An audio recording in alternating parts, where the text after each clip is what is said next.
Hey everyone, welcome to the Hogsty. Glad to be back with you here on Super Bowl weekend. New coaches, Hall of Fame candidates, free agency needs. Despite not playing in the big game, there's plenty going on in Redskins land. Stick right here for the Hogsty. It's coming up next.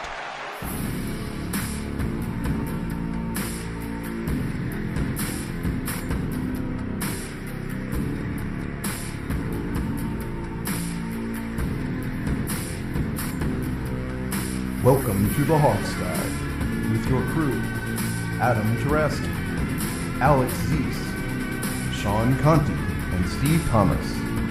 And now, here's your host, Sean Conti.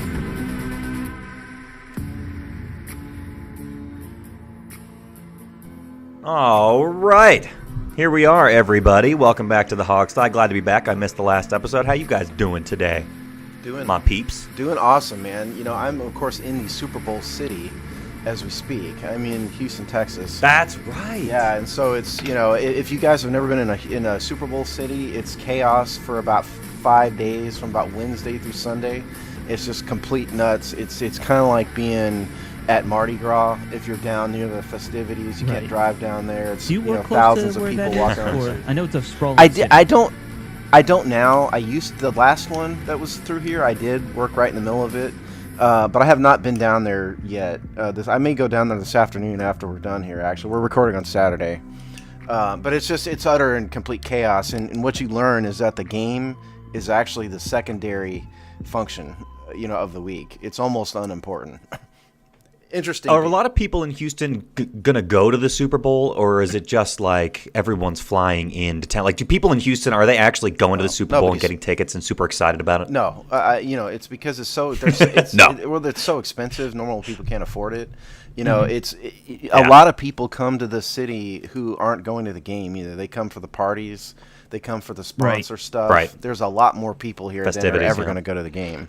And just the people here know. I mean, I'm sure there are people going, but normal people aren't. I did see one of the big stories that has been circulating, through the mainstream media about the Super Bowl this year is that ticket prices are down versus previous seasons. That's what I had. That's what I had heard checked, too. but Yeah. when you say although down, that's a relative down term, obviously. I did check just because if I saw that story and I thought, heck, if they're down to reasonable levels, I'd be doing myself a disservice when I'm going. But when you say down, the lowest I saw was 2,000. Oh, okay. Seat. And that was for upper deck 600 level nosebleed. But so that's what they're down to. 2,000 was going to be my sarcastic guess, that's the thing. and it's When actually the truth. Down, I like that. 2,000 seat used to be about $4,000 about 3 to 5 years ago. So yeah, and the reason is it's not a good Texas match, right? It's the Patriots, the Falcons. The people here care about mainly the Dallas Cowboys and the Texans, and the Saints, and you get a lot of Saints fans in here too. Yeah. I think if there were a Southern team, you would probably have better numbers. Yeah, well, I mean the Falcons are a Southern team, that's but not it's what not. I mean. But anyway, there's a lot. Yeah, there's a lot of stuff to do. I mean, the NFL Experience, they have concerts every night. If you get invited, there's parties every night, hosted by all these, celebrities. It is a scene, and I encourage anyone who has opportunity just to visit a Super Bowl city. It's well worth it, even if you don't go to the game. So, there you go. Oh, man. The Hogsty should have all flown to Houston, crashed at Steve's house, and then crashed the Super Bowl parties all week through Houston. That's what we should have done, guys. In-laws, so I don't need to go to Houston for 2 weekends. You're a week late. By the way, folks, voices of Steve Thomas, Alex Zeese, and Mr. Adam Tereski. This is like the first time I've never introduced you guys, so my bad to the listeners. Hopefully you know our names by now anyway, though. Let's jump into it from there. We want to talk about the Super Bowl maybe more towards the end of the show, but let's talk some Redskins stuff. You guys had talked last week about some free agency stuff. Maybe we should continue that conversation. That sounds good to me. Yeah. Okay, well, free agency. What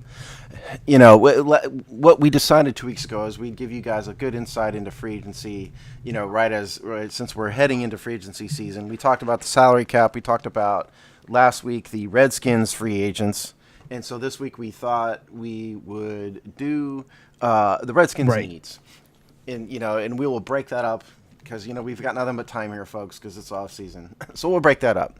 So let's talk Redskins needs, free agency needs on defense, and the potential options that we have. Who anybody have? Where to start? Yeah, it's kind of everywhere. So what do you guys think? Let's start with everything. Yeah. Well, I can. This is the conversation we're going to have a lot. Well, let's start with this. But I mean, what? So let's start with this. Yeah. Interior defensive line, because our friend Mark Bullock, friend of the show, Mark Bullock, did a piece this week about some interior offensive or defensive line options, starting with Dontari Poe, as kind of the big name, big money guy. Clearly, we have a need.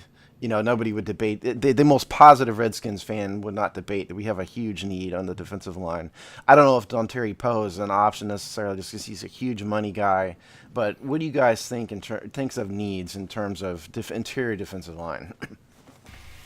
I think we'll definitely add at least 2 defensive linemen in the draft and free agency. I think it's a great free agency period for nose tackles, which we have a big need for. The guy I'm looking at is probably Brandon Williams, because I think we can probably snag him for around $9 to $10 million a year, and the Ravens really don't have the cap to keep him around. And I think he's kind of a hard-nosed player that McLuhan would like, but there's definitely there's a bunch of guys. Benny Logan, who reportedly we have interest in. Dontari Poe, who's a guy who will probably be a little too expensive, right. But there's a ton of prospects out there, and I just saw Cullen Jenkins put out a little quote about how he believes that Anthony Lanier can be a premier defensive lineman in this league. So I wouldn't be surprised to see Lanier starting day one next year, and then probably 2 new faces starting along the line with him. I'd like to talk about Anthony Lanier real fast, because I read a story from about a month ago, actually, by Jason Reed with ESPN's The Undefeated. And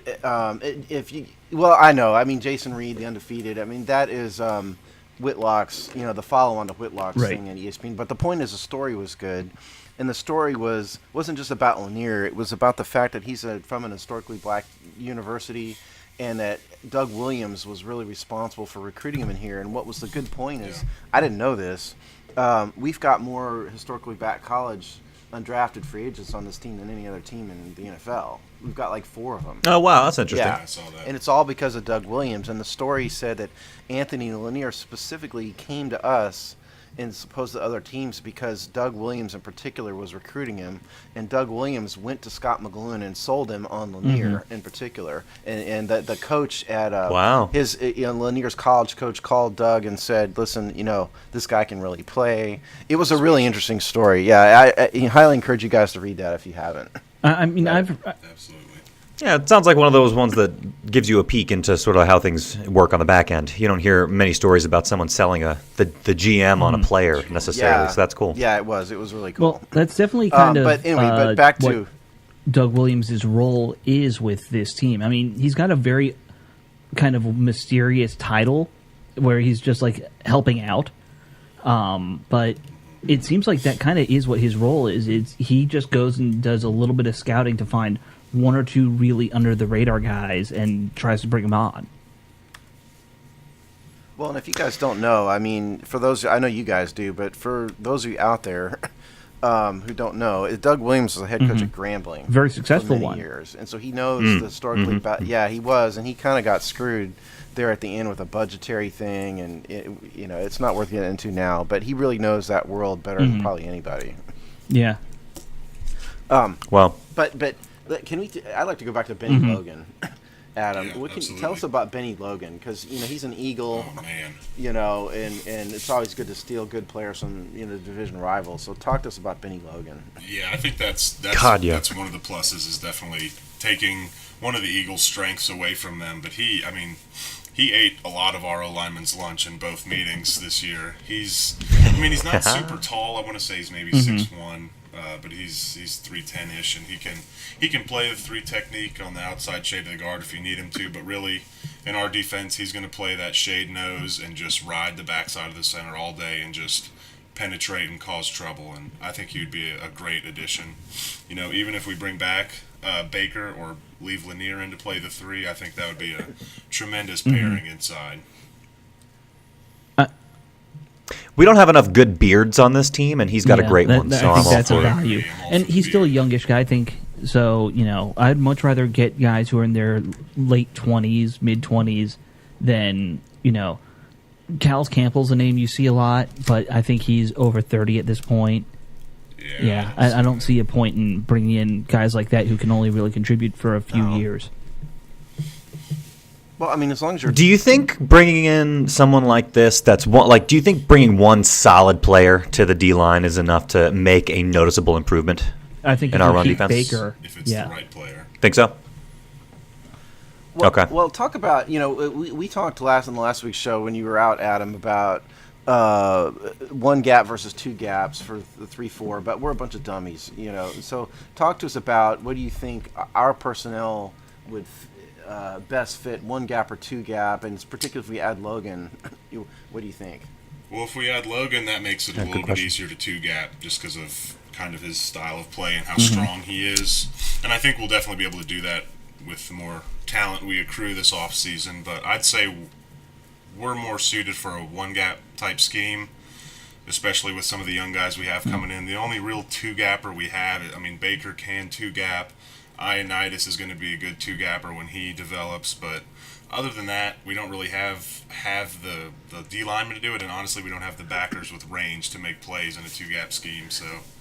But like I said, it's all going to change with the new personnel. But I think we'll see a little bit of both. But for the most part, I think we'll see similar to Barry's defense, kind of the 4-2-5 nickel look where we shoot. See, I don't know if I completely agree with you, just because we played a lot more two gap in the 9-7 season, and one gap in the 8-6 or 8-7-1, whatever it is. And I feel like our linebackers did a lot better when we had a two-gap front, 2 years ago versus last season. Well, yeah. So I don't necessarily... Well, whenever you're in a two-gap system, you're taking pressure off the linebackers. That's the whole point, is to free them up to make plays. Where in a one-gap, they're just kind of flying up the field trying to make plays in their gap. So a two-gap system does kind of make it easier on the linebackers. I just think that the personnel we have, we're better for a one gap at this point. I guess we got to talk Baker. And this isn't, he's obviously a team free agent, so it really wasn't the point of the discussion. But, I mean, Baker's the best we have. Easily. But I don't know if he's worth big money at this point. If we're going to talk about nuking the defensive line, I think if you put Baker on a good team, he's an average player. I don't know if what's going to happen with Baker. Somebody convince me otherwise. I think if it's the right value, I think he's a great player. If he is looking to be a $10 million a year defensive lineman, he's not that. And at his age, it's not worth investing that kind of money. Yeah, I agree. I think if we can get him here for $6 million, $7 good starter million, money, something like that, it'll be fine. And he'll be, he'll impact the defensive line. He makes plays, but for $10 million, we can go out and get a much better, much younger defensive lineman that'll have a greater impact. So, yeah, I'm with you guys. For the right price, definitely bring him back. I like his attitude, his leadership, but he's getting up there in age to be asking for double-digit $1 million. Now, sensing a common theme in a lot of decisions the Redskins have to make this offseason. Sounds like we're in this boat with a lot of guys. Now, linebackers. We talked last week, on the show about, the need for the linebackers, and especially if we have a one-gap system, we really need better inside linebackers. Are there any free agents we're looking at, or do we think this is going to be a draft thing? I think the draft is probably better. It's not a great draft for linebackers. The high-end backers are pretty good, but there's, Dante Hightower, Zach Brown, guys like that can come in and make plays. But from what I've read, I think we may go value and grab a decent linebacker and then probably draft one in the first someone 2 like days. a Manti Te'o who could at least be competition. Manti Te'o's a free agent. Yeah. There you go. Yeah, and maybe he can he's find used a to the DC 3-4. area. He can play whatever. Maybe he can find a DC area girlfriend. There you go. Or not, Yeah. Doesn't even have to exist. Now the Mark Bullock piece mentioned Nick Fairley, who, as everybody knows, was with Detroit for a long time. He's with the Rams. I think I heard Adam groan. To me, he's too old. I mean, he's 29. Why are we going to spend a lot of money on Nick Fairley? But he kind of has a reputation, baggage. Yeah. He's got lots of off the field issues. I mean, he's a good player. He's always had the talent. Even when he was coming out of college, he was a big time prospect, but just too much baggage, and he's old. We're trying to rebuild the defense. I would much rather go young guys with high character and just kind of build this defense the way that we want our team to be shaped. Yeah, I agree. But I felt obligated to bring him up since Mark did. He's a good player, but another guy just to mention. I think he was in Bullock's piece. Jonathan Hankins from the Giants, who's I think only 24. That guy might be worth going after just because he's coming out and he's. I mean, you have rookies who are 24, so. Yeah, I'm not sure they're going to let him walk though. I think he's going to be one they sign right away. Yeah, I don't think he would be an outstanding fit. I think that's dreaming, man. Personally, a boy can dream, Steve. A boy can dream. Boy can dream. That's very true. Boy can dream. And so that's defensive line and linebacker. The other obvious thing, of course, in the defensive backfield, particularly the safeties. I think it seems to me if you look at the Redskins fandom, been a problem for God knows how long. Since really Sean Taylor, and it seems to me the unknowing, the great unwashed like Alex, Sean, and I, and the fans, we all. It seems like the people want to draft a safety, as opposed to I haven't seen too many people rooting for us to sign a safety. I saw Eric Berry out there, a name kicked around. I don't think he's gonna. Eric Berry is not. No, I don't know if he's a great fit for what we need anyway. Yeah, well, he can play free safety, but he's better at strong safety, and I think that's what we're going to play Cravens at. I mean, and at the risk of risking draft talk here and free agency talk, I mean Malik Hooker, would be the ideal free safety anyway. And he just had a labrum surgery and hernia surgery, and he won't be at the combine, so that may be enough to drop him to 17, which would make me very. I remember I was listening to Grant and Danny, and they were talking. Do you go after a guy who's had surgeries, given what happened with Doxson last year, though? And I think that is a fair question. Yeah, those are easy fixes. Those aren't. I mean, I've had 2 hernia surgeries, and I know plenty of people that have recovered fully from labrums, so I don't expect that. Oh yeah, the hernia doesn't worry me at all. I don't know as much about the labrum. He played stuff. great all year. Well, you got to understand there's different kind of hernias too. I mean, there's sports hernia, and there's different kinds of hernia. Yeah. So we don't really know what he had, but we got to do just as an aside. Somebody make a note. We got to do a Doxson segment one of these days because it's just whatever's going on with that guy in his Achilles. Well, to be fair, everyone was freaking out a couple weeks ago when Gruden said he still hadn't been running. When originally they said he wasn't going to start running till February anyways.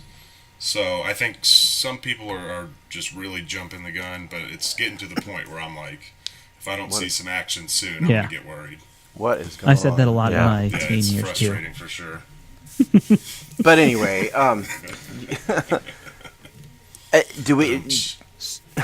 do we have are there cornerbacks that we think the Redskins could potentially sign coming in here? Personally, I think this is probably not the year to sign free agent cornerbacks. Yeah, I don't think I would agree. Will, but there are Tremaine Johnson's a long-armed guy that can press. Stephen Gilmore's a guy he's a good corner, but he'll probably be asking for big-time money, similar to Norman. So I think they like the corners they have. I think they really like Dunbar and Fuller and Breland, and I think there are guys in the draft they can pick up, especially maybe some different guys with our new DB coach. Maybe. I mean, I think. Yeah, we gotta talk about that. Really, we've built a good young staple. Why would you panic and? Yeah. Absolutely. And Greg Toller is out there. I mean, we could always bring him back. He performed well. Yeah. It makes sense, though. I will say that in terms of the free agent market, I think the cornerback is one of those positions that has a ton of good cornerbacks that are coming available this season. It's almost too bad that that's the position we would kind of prioritize the lowest in terms of our needs, because there's a lot of guys that are becoming available this year. So I kind of agree. Exactly. Yeah. I mean, I kind of agree that that's probably where we're youngest, and that's where our concern is least. But they're going to let Breland, there's some big names out there. They're going to let Breland play it out and see if he develops. I hope they keep him in the slot. The only thing I wonder about is outside linebackers. To speaking of spots where we're deep, Do we need to add one more? Just be safe with Gillette. You don't know what's happening with him.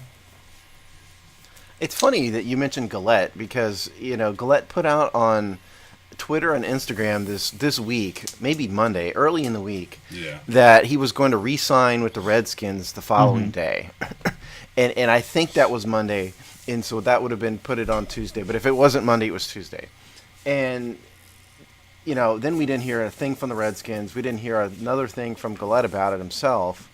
So it makes me wonder what he was talking about. If that ever, and it's Super Bowl week, and nobody's at Redskins Park right now.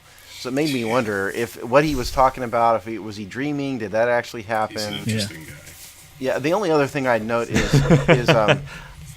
there's a team physician that's floating around out there on Twitter, Dr. David Chow, who was a well-known NFL doc, and he actually responded to our Twitter question about Gillette, and we asked him, can Gillette recover from 2 Achilles and be 100% again? He said, yeah, there's a pretty good chance that Gillette could actually recover and be 100%. So, take that for what you will. That would be huge, but I still think we need to add a speed guy. We've got guys that can press the pocket and win with counter moves, but we don't really have a true speedy edge bender per se on this team, which Gillette would somewhat give us. But I think there are guys in the late rounds that we can pick up, maybe a free agent guy that can come and be a situational pass rusher for us when we need him. Sure. Makes sense. Well, do we want to take this opportunity, unless anybody else has thoughts on other free agents or needs, especially on the defense, maybe we can move to our new defensive backs coach. I understand we've made the hire. So, Adam, I think you had a bunch of notes on this guy, right?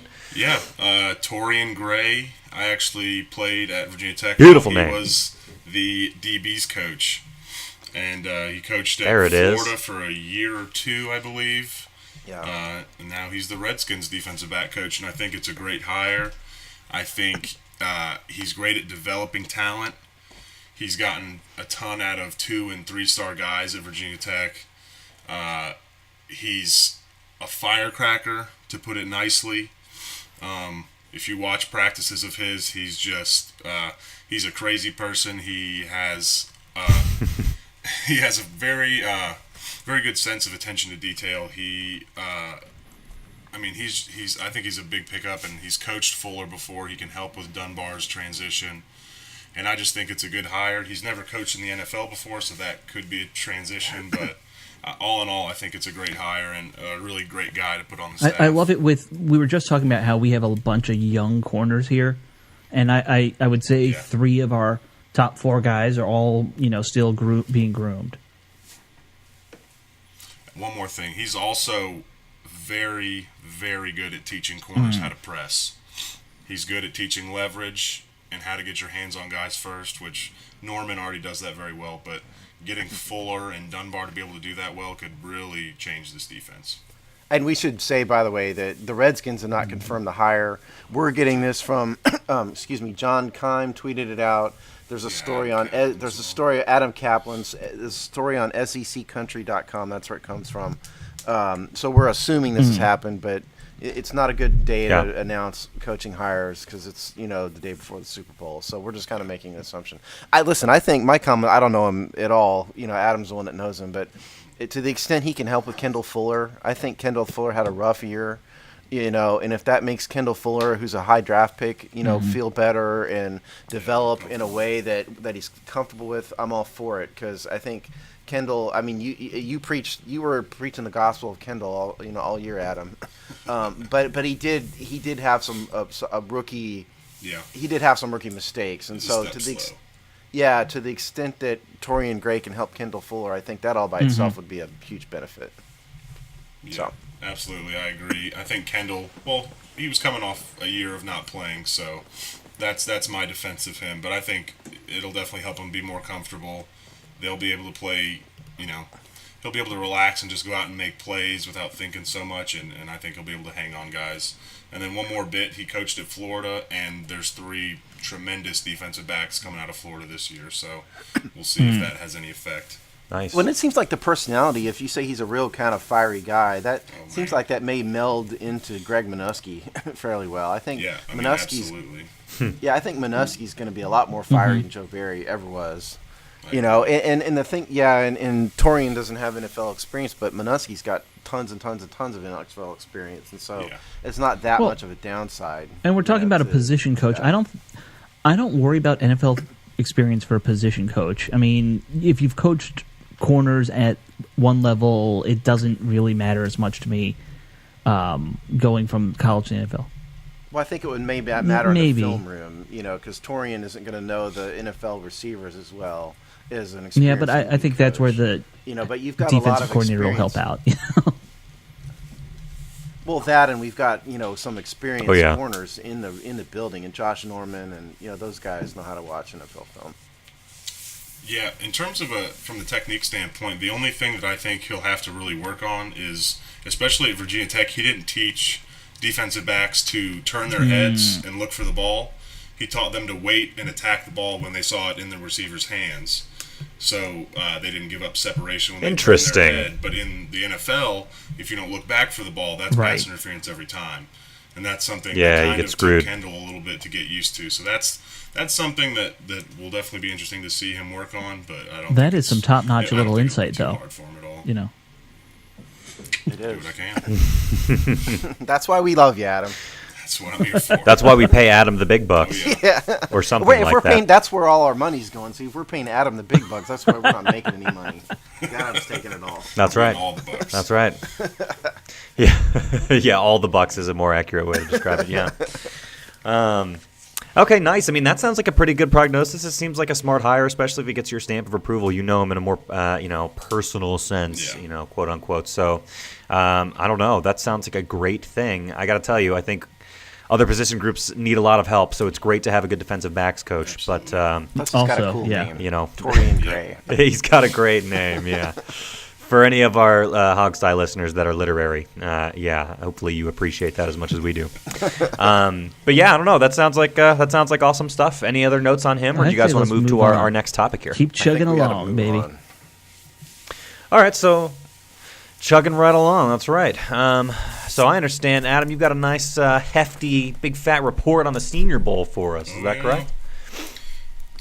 Hit us with it, man. What weeks of the off season? I mean, as a Redskins fan, we live for the off season because the regular season usually doesn't show too much promise. But yeah, we only went off the field. That's right. Yeah, exactly. But this was a really, really excellent Senior Bowl class. I mean, just some guys shot up the boards that I've never heard before. Some guys kind of confirmed in my mind how good players they were. But just, give you a couple names. Hassan Reddick was probably the overall MVP of the week. Played defensive end at Temple. Didn't earn his scholarship until last year. 10.5 sacks this year, and they moved him to middle linebacker. Well, he's only 220 pounds. He's not going to be a defensive end in the NFL. I believe he's up to 230 now, maybe even more than that. But, yeah, I mean, the fact that he was able to rush the passer at 225, and then now he's standing up and shutting people down in coverage and just destroying people in the one-on-one blitz. Well, I watched a lot of him, obviously, over the last 4 years. Alex is a Temple grad. He started out as a cornerback, so he went from walk-on corner to playing defensive end and even playing inside sometimes on third down rushes. To now he's a linebacker. Yeah. He's a Lorenzo Alexander young version, I guess. He's going to play every position.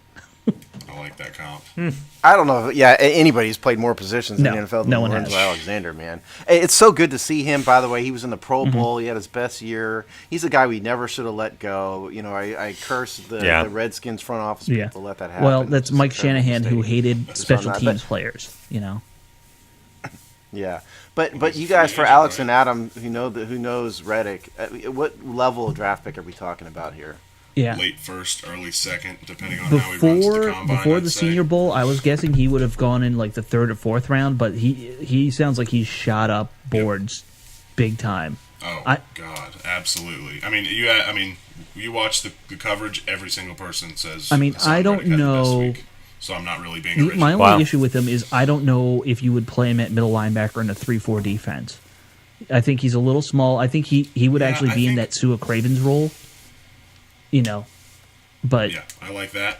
Or I think he could even be good kind of setting the edge, playing where Mason Foster played, more out in maybe space rather than inside the box.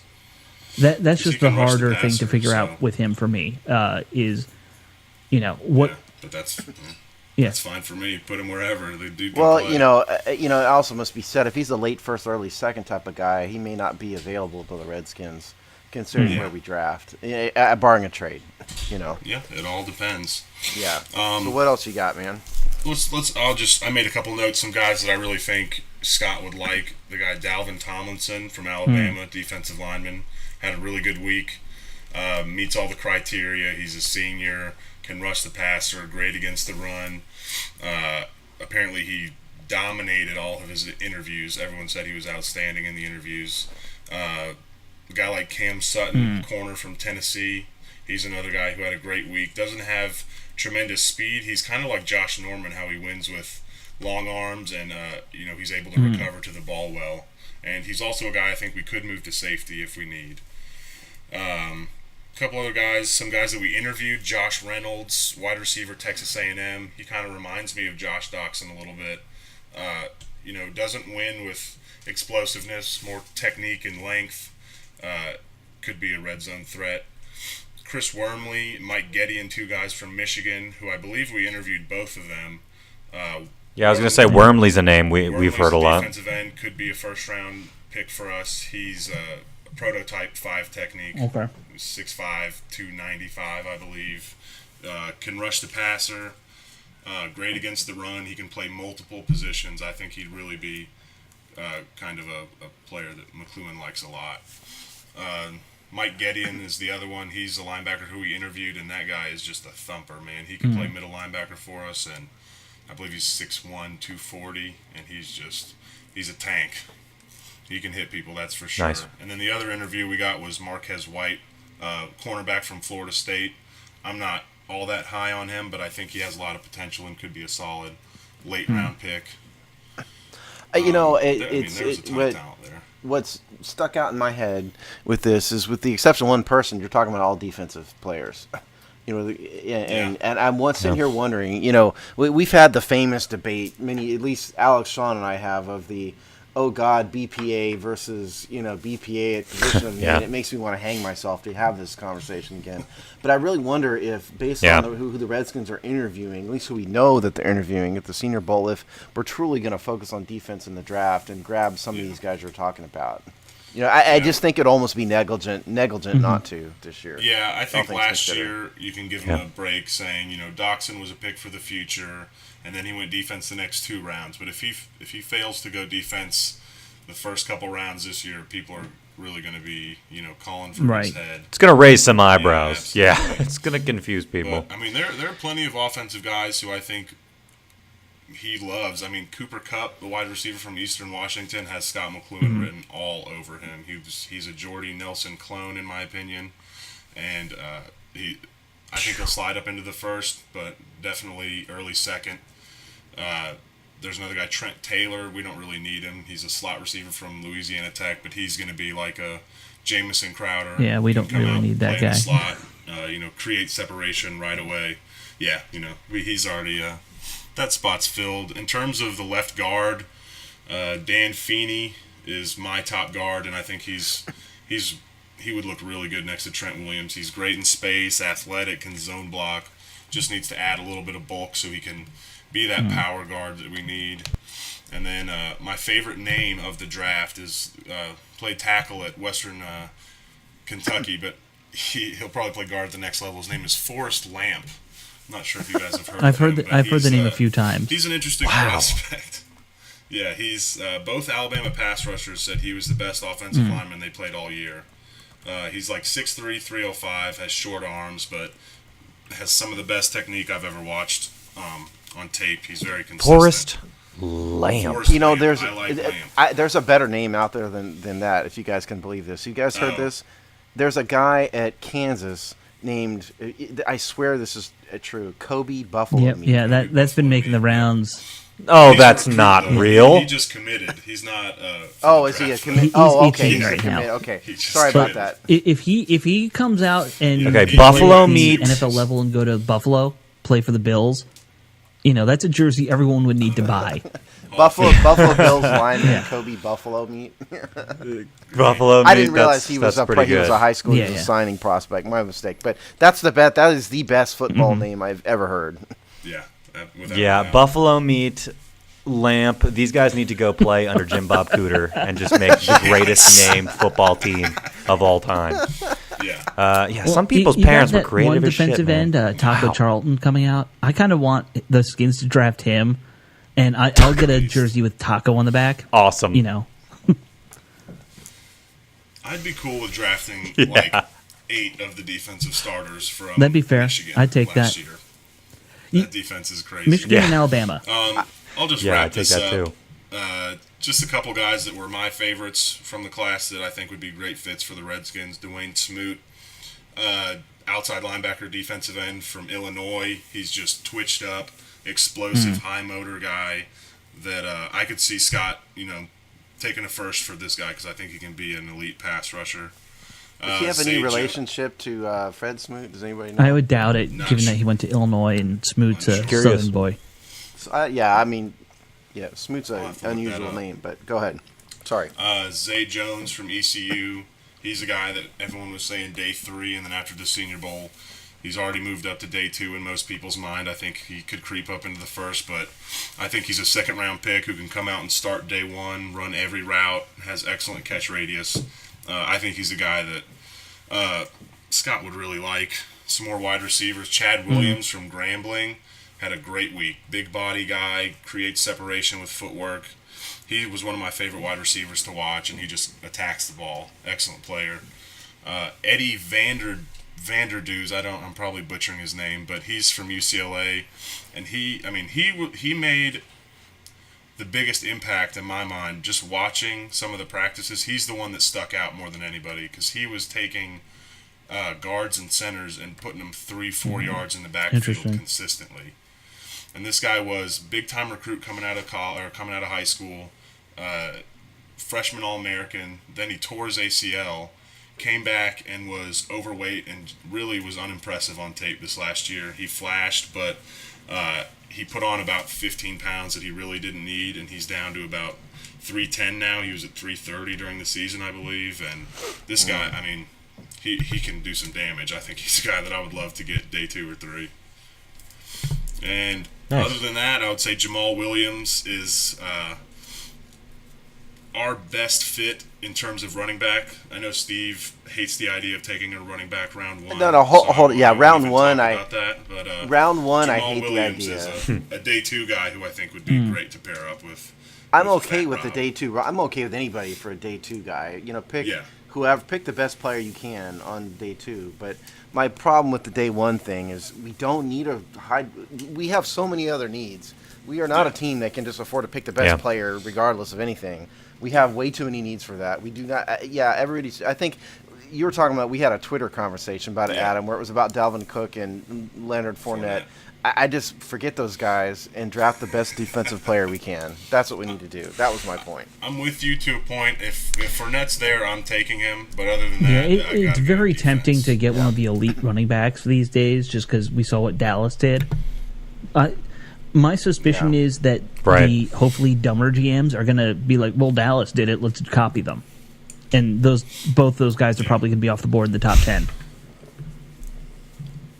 Speaking of Dallas, and they'll I'd hopefully rather be whiffs. Left guard in the first round if we're going offense, and then just create kind of a dominant O-line that Fat Rob can get tons of yards behind. I can get behind that too. But defense. If you're listening, Scott, that's the name of that game. If you're listening, Scott McGowan, remember that. We're going to criticize you if you. Yeah, we've given you your marching orders. Don't disappoint us. Can you imagine? Because I think McShay mocked Todd McShay's first draft had a wide receiver coming to us. I think, if I recall, John Ross. It's like God. Can you imagine the? Oh, I can't imagine what I would say on this show if that happens. That's dumb. There's so many good receivers in the later rounds that if we took one first round, it would be anarchy.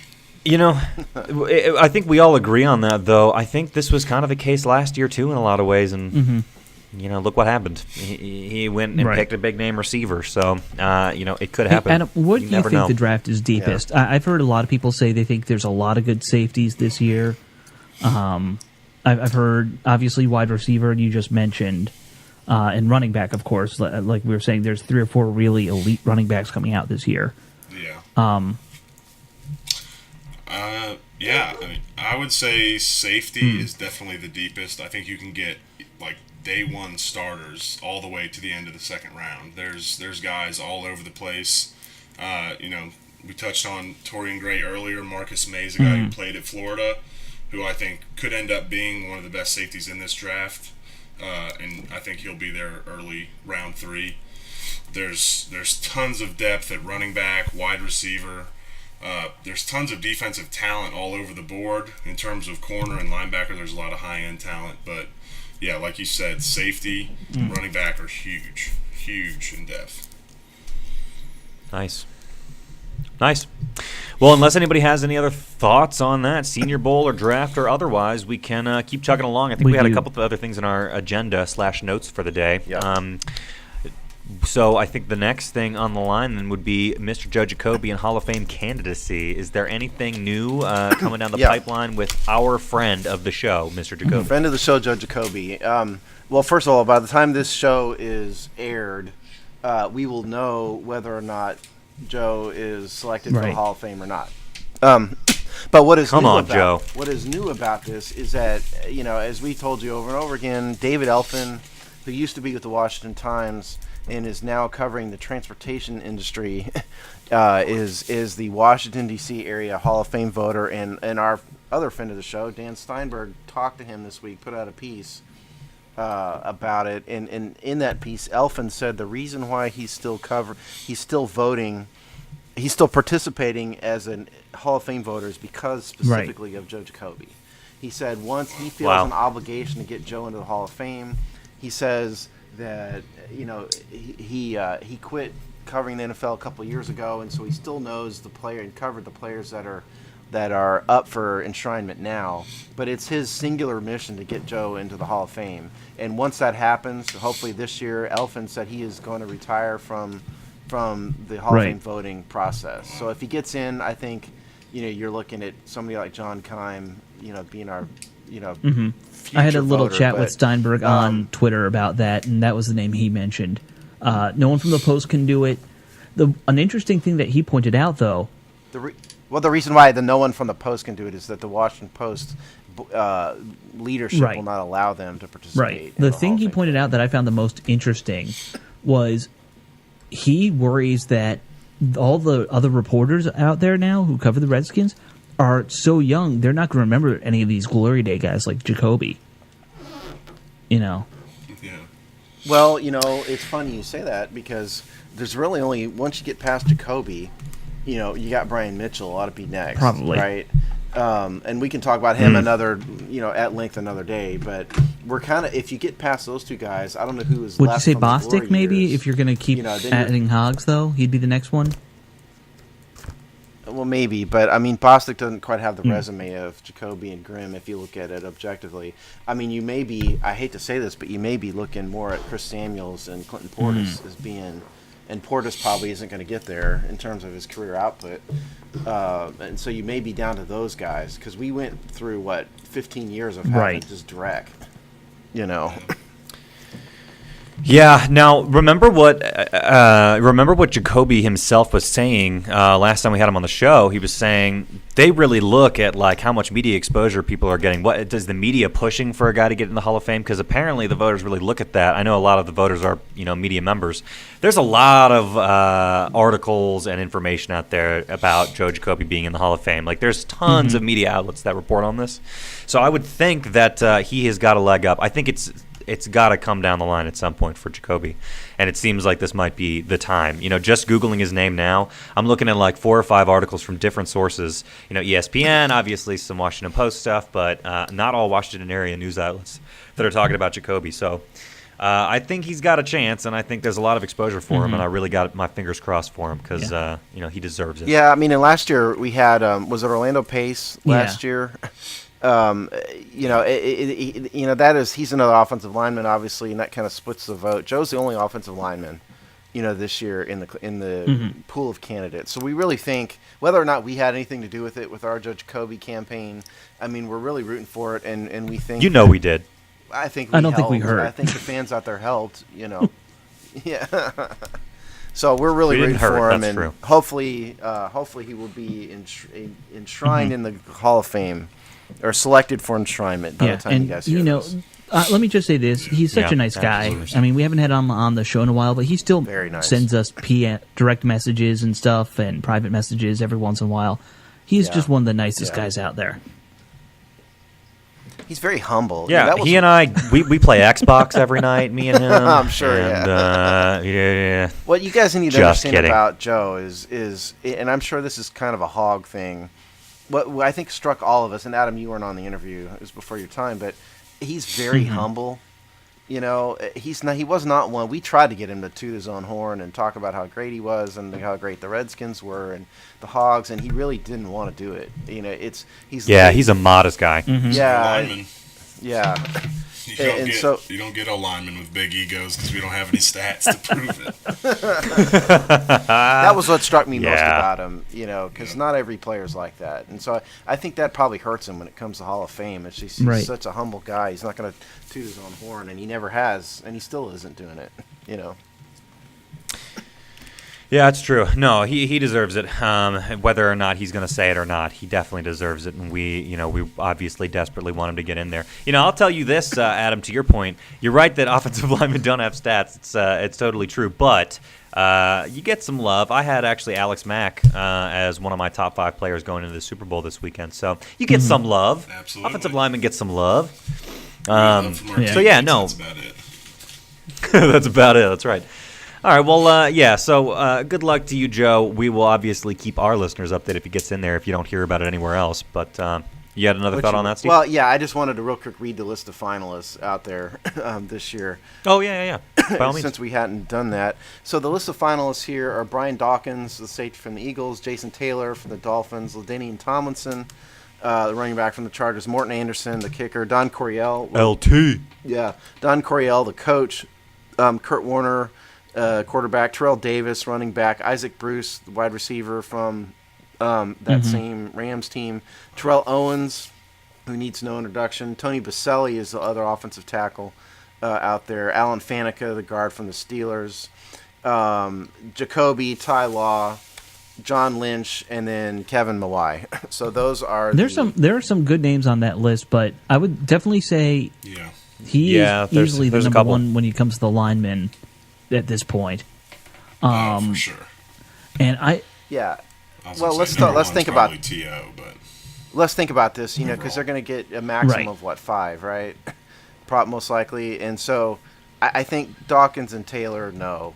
LaDainian Tomlinson, you know, maybe yes. Not yet, probably. Not yet, but probably not yet, right? I think he may be. See, the problem with Tomlinson to me is he's a great one, but he was always the second best running back in the league every year.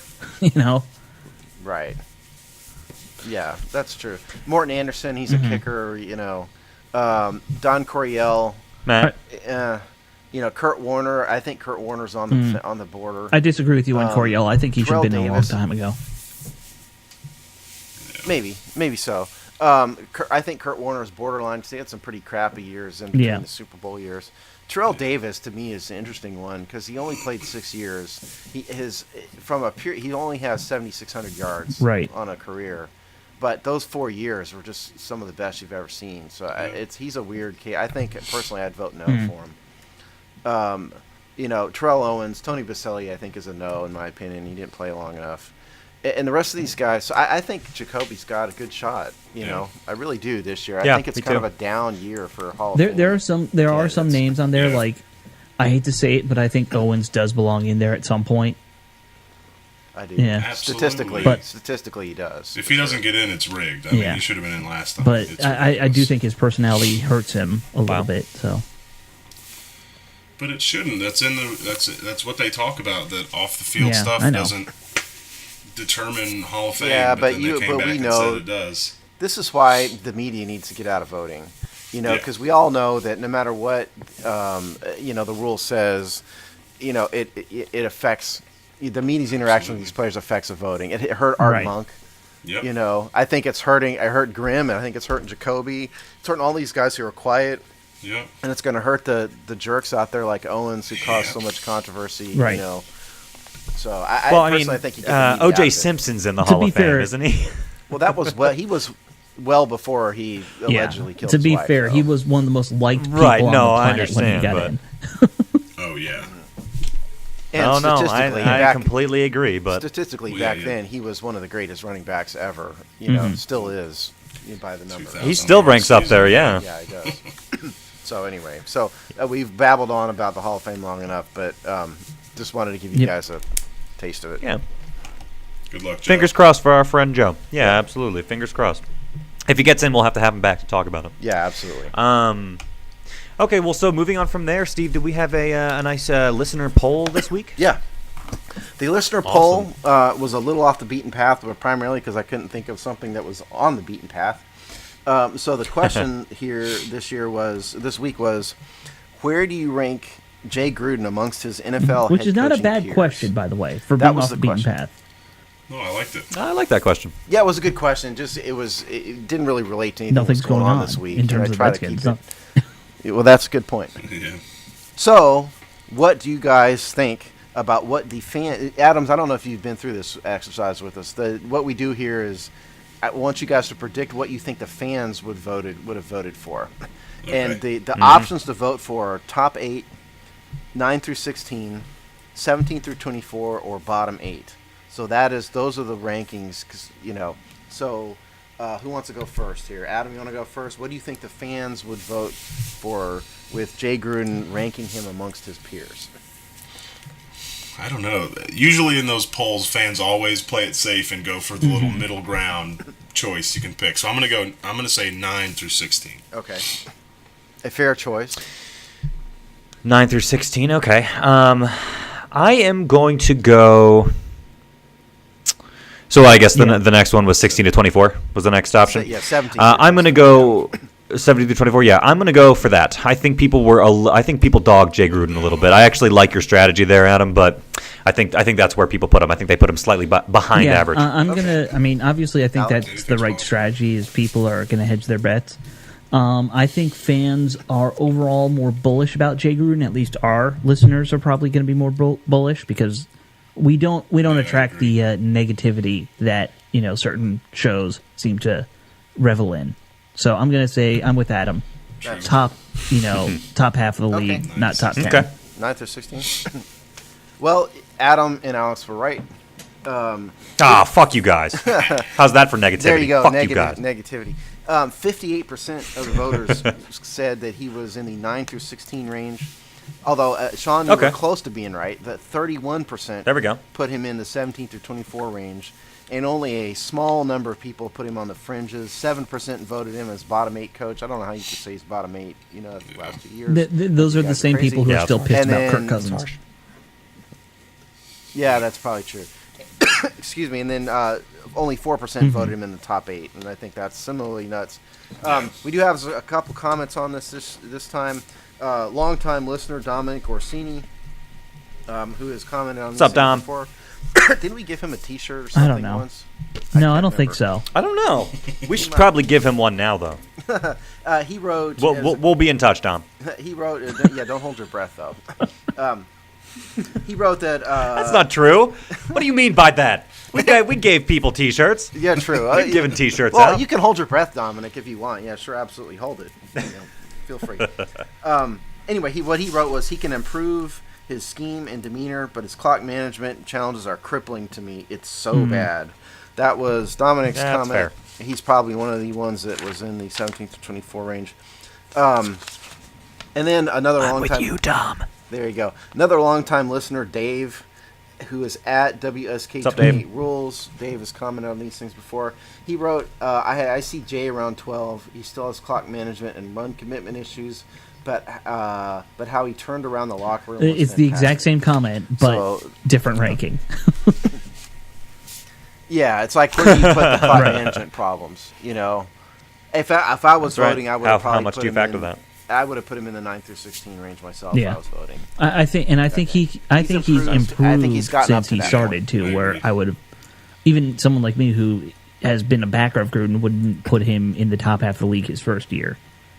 Oh, yeah. Well, I would have put him in the bottom 5. I mean, he might have been one of the worst coaches in the NFL Right. in 2014, I think. But he's improved a lot. He's helped himself. Yeah, I think just his offensive something. scheme alone puts him in the top half. Yeah. Yeah. I mean, he has an excellent He needs to offensive fix- scheme. I don't think that's debatable.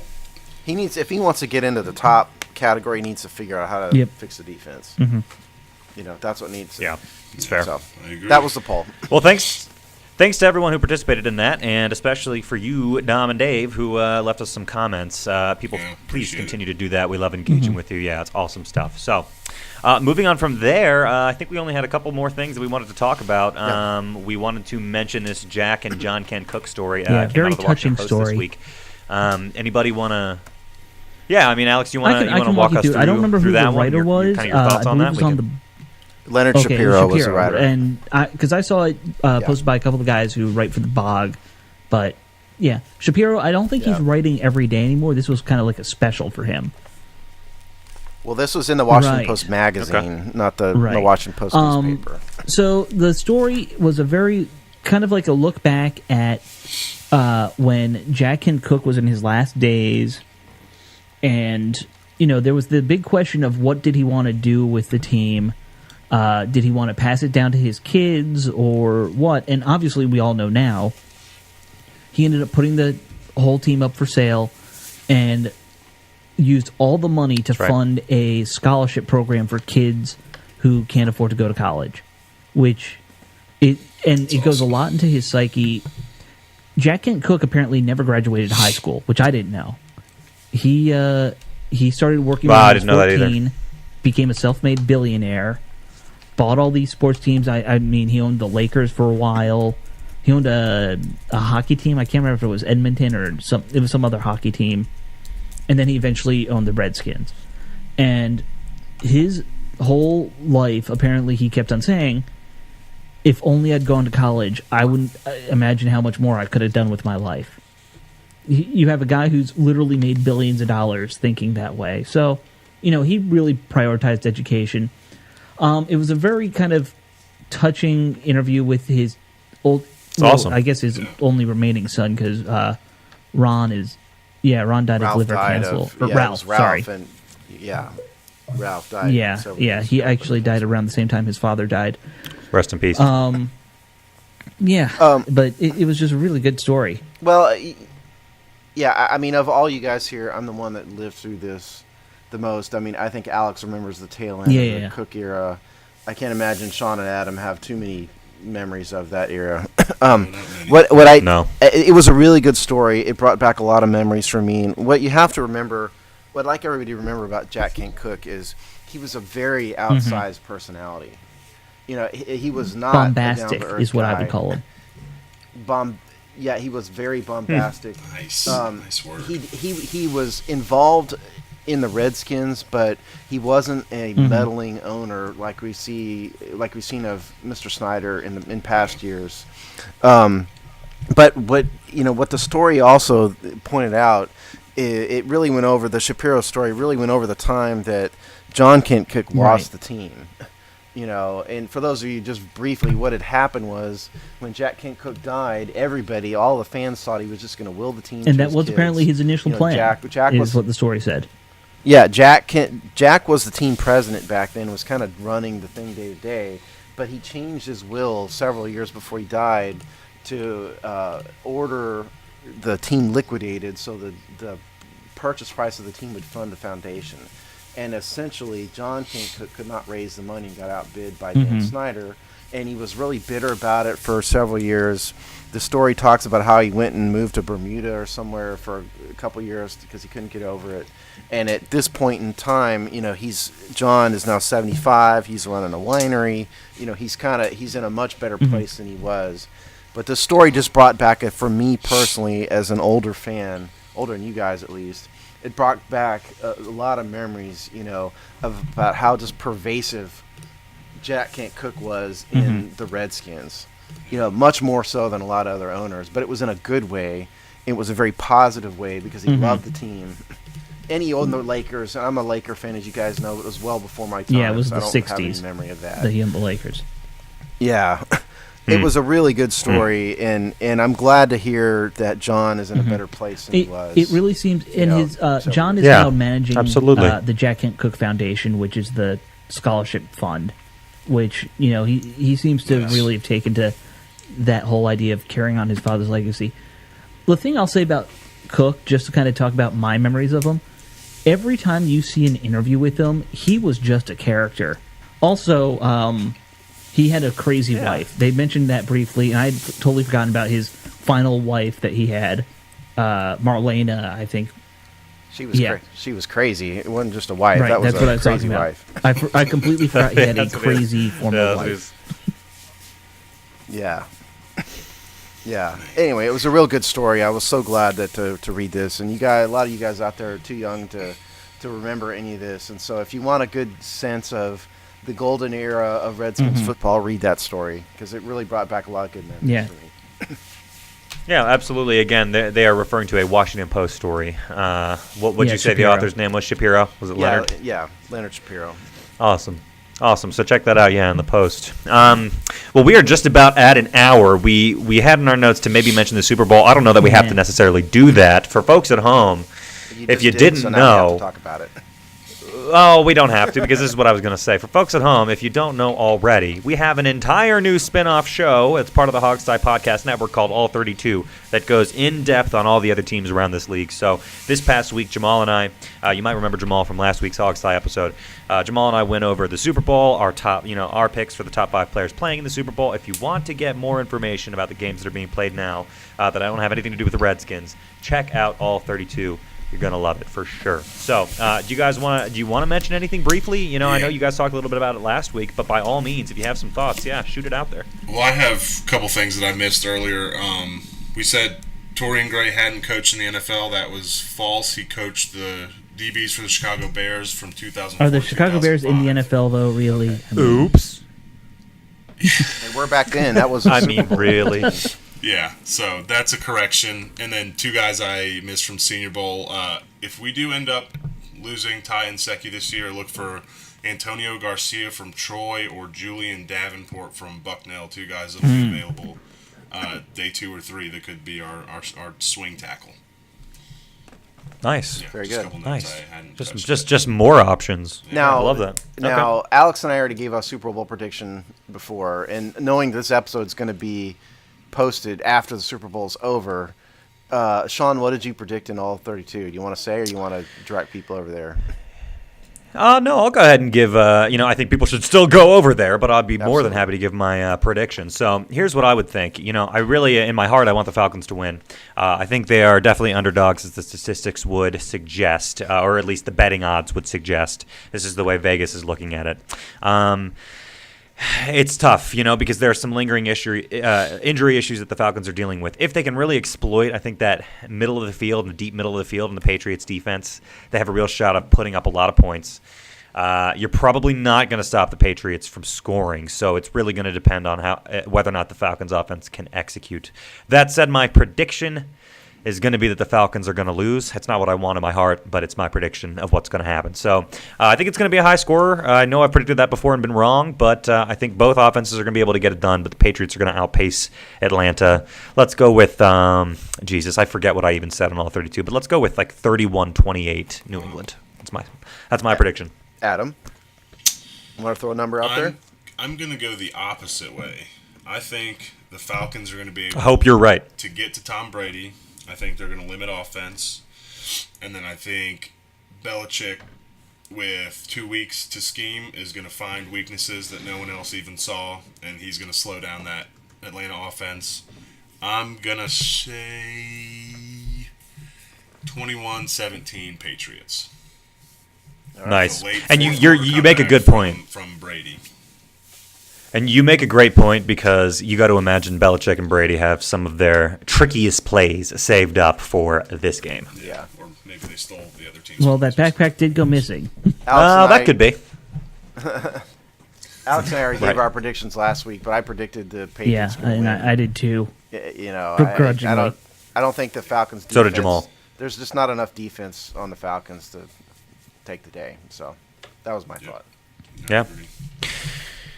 Well, we shall certainly see. We will certainly see. Time keeps on chugging along as it always does, and this time tomorrow will be only a couple hours before kickoff. Yep. So, exciting stuff. We will continue to check back at thehogstie.com for our written content.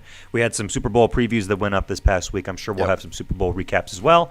And, of course, please check out all 32, hogstie.com. Find it from there. It's also on iTunes. With that... Shit, I'll stop rambling. You guys have anything else to say to listeners? Speak now or forever hold your peace. Yeah, real quick, we're going to do another spin-off show here this off season that we're going to talk about the business of sports. You know, we're going to talk about some stadium deals and a lot of things like that. So that's exciting, and more to come on that. But I'm saying it now to make myself set it up. So now that I told you. Right. Now you locked in, yeah. And I'm going to probably be helping Steve out with that one. All right, awesome. Not really sure, what our plan is, but our timeline. We will. The timeline is in the next, several weeks. We're going to figure it Right. out. That's the timeline. Yeah. So obviously, many exciting things coming to the Hogstie Podcast Network here. All right. Well, with that, thanks for being with us today, and we will see you next week as we always do, right here on the Hogstie. Peace out. Peace.